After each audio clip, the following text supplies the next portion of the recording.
బాలుగా మునుల అభయాన్నిచ్చినావు మేలుగా వసుదేవ ఉడయించినావు బాలుడయుంది గోపాలుడైనావు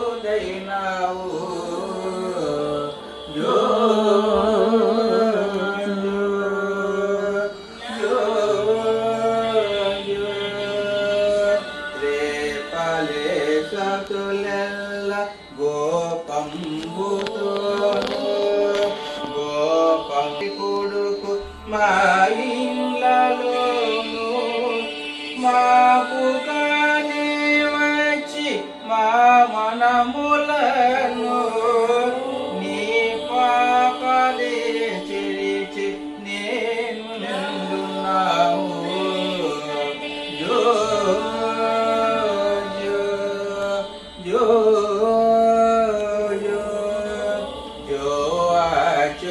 అచ్యుతానంద జో జో ముకుంద